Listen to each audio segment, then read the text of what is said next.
the topic is based on CSR, and the theme, the question as such we got is: Are we spending more on telling impact stories than making actual impact?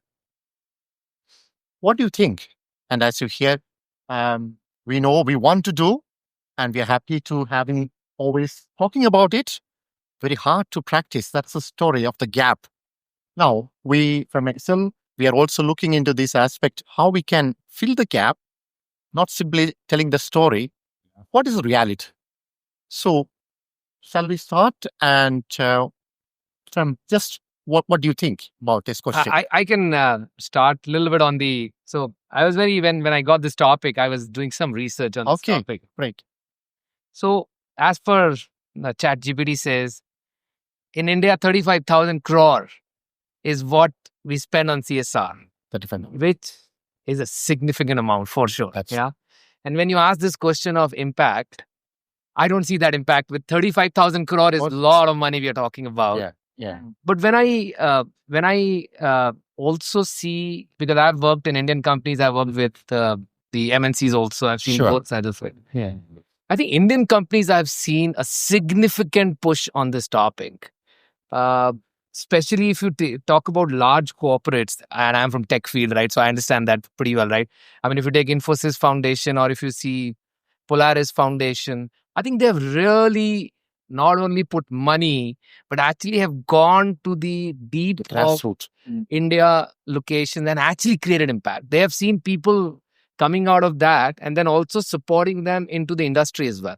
So I think that there's a huge impact we're talking about. But on the flip side of GCC world, which I have done some time as well, I see it has become more of a value where we need to do that because it's a responsibility. But what I see is that is getting more aligned with the corporate policies. So it's not becoming local, it is actually becoming global. Because the global organizations have their own way of doing certain things as well.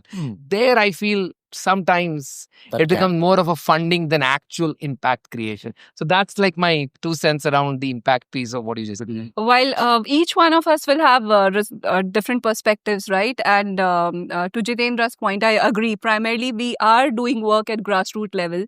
And there is difference between the way different organizations handle it, right? What at HSBC, what we saw that, a lot of times we were actually doing it, but it was not for the optics bit. So we were not winning the awards because we were not even applying for it, right? I mean, trying to do it at grassroots level and making an impact. And the change, how we handle, it should not be seen only from one lens of that, you're spending, but there's no impact on ground.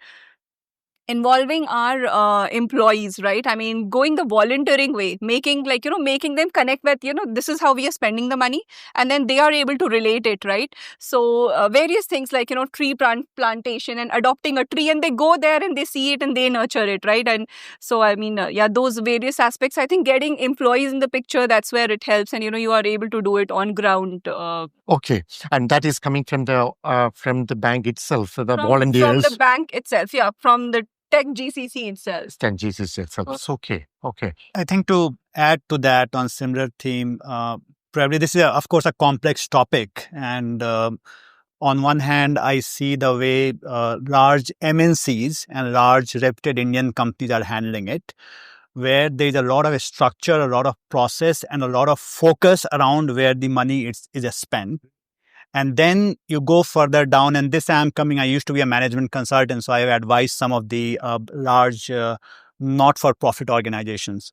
And then if you look at it from the other side, because all said and done, these big companies, while they donate a lot, they are only a certain share of the money that flows into the system. So when you look at it from the other side, there is also a lot of leakage and a lot of opportunity, as was pointed out, to not just put in money, but to actually build the institutions and the capability to absorb that money.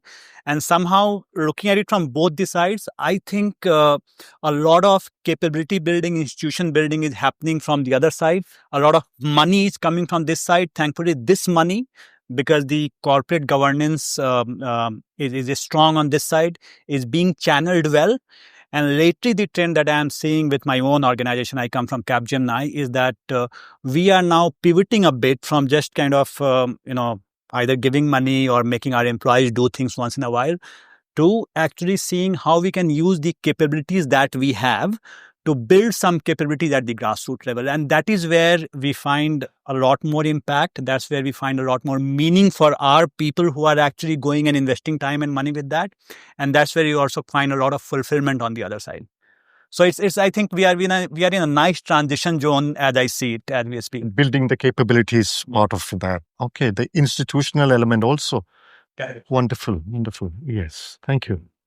So I mean, at some level, I think they can be there'll never be perfection, right? I mean, and people will use it in every which way, right? And of course, large companies have scale, so what they can do is very different from what small companies can do.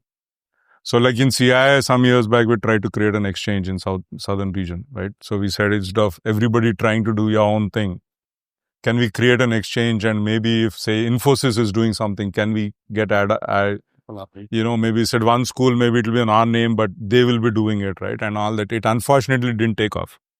But we did try to see that, because we said, how can we get the impact of this? Because 10,000 small companies doing something small here and there, because essentially there's a tax being put on us, right? With the 2% and all that, because I do think it is a tax. Because I don't agree with mandation of these things. It should be, but that's a different story, right?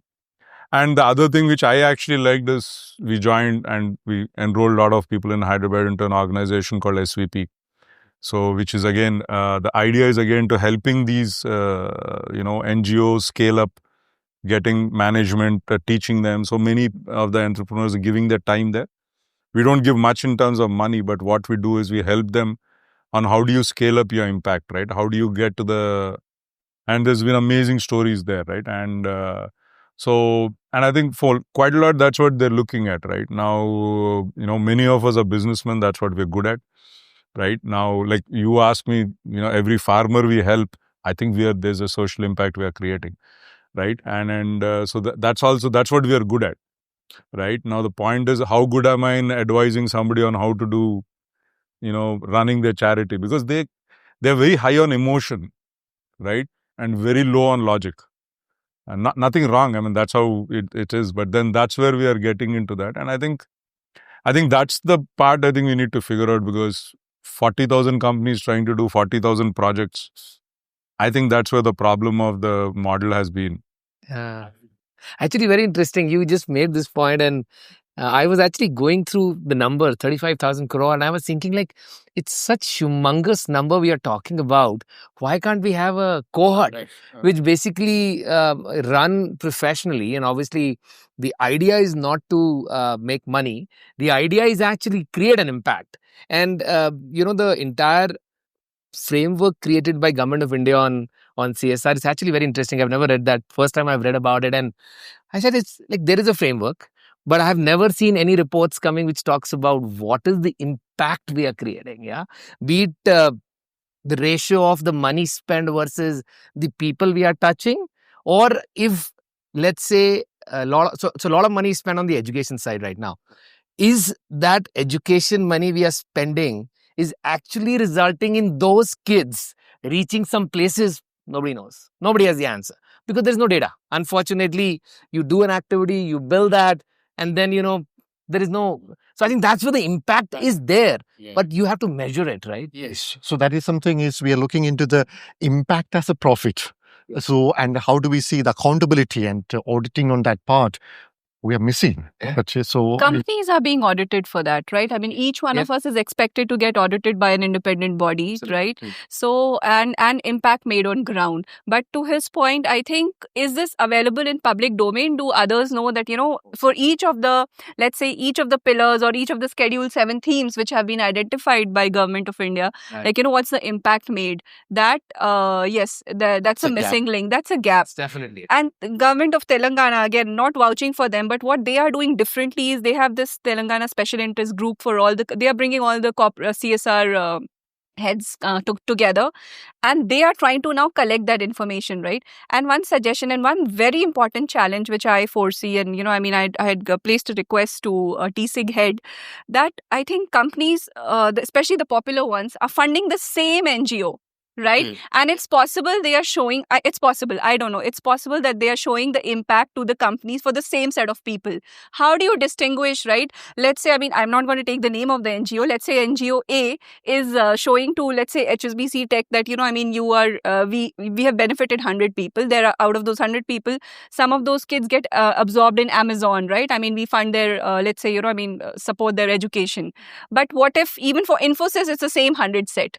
Who's going to distinguish that? So I think that problem we have to solve. So when I first came back to India, 2014, one thing I understood very quickly was that no matter how much you can do as a private entity, it's nothing compared to what a bureaucrat can do with the stroke of a pen, right? Government is our biggest, impact entity in the country by a long, long way, right? So we're not, the idea is not to compete with them, right? They're doing their own thing. But my understanding, I think Alamgar can tell us better, because under Manmohan Singh is when the 2% thing came out. And my understanding was that their idea was they could simply have levied a 2% additional tax, and that would have been swallowed by the government. But they, in a certain way, yes. But in another way, I'm not sure. I think, letting 1,000 flowers bloom, the idea, the rationale behind it was, because I think impact has two sides. One is the receiver impact. The other one is the giver impact also, no? So if your employees are organizing a 10K race and raising money, there is a certain amount of community building and feel good factor that happens internally that also is worth doing, right? If we can harness that, now that's one point. The second thing is that, you guys are now talking very rightly about measuring impact, right? But even impact, there are two sides to it. Ex post impact, which is important. But, when you have, as you said, 40,000 projects, it's very hard to come up with measurable, metrics, to compare across these.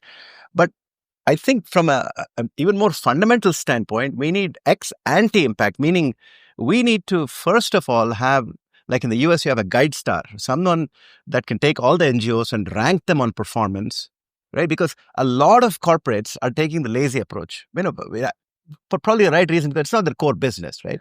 Some of them, I was on a public company board, and I was the chairman of the impact committee. So essentially that was my job. But in many companies, if you're a multinational, I would say 8 out of 10 are going straight to United Way, giving them the money, right?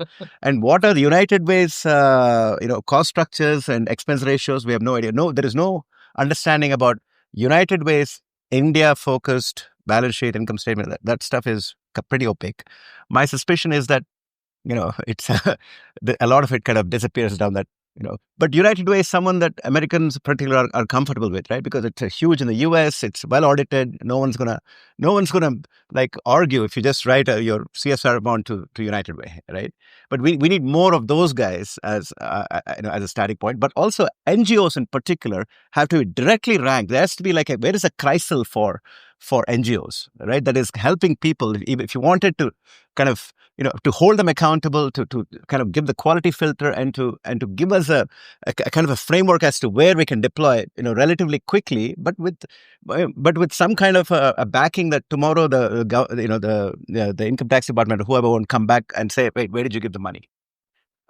No, this connects nicely with the point that you made about, there being only so few NGOs that receive all the funding.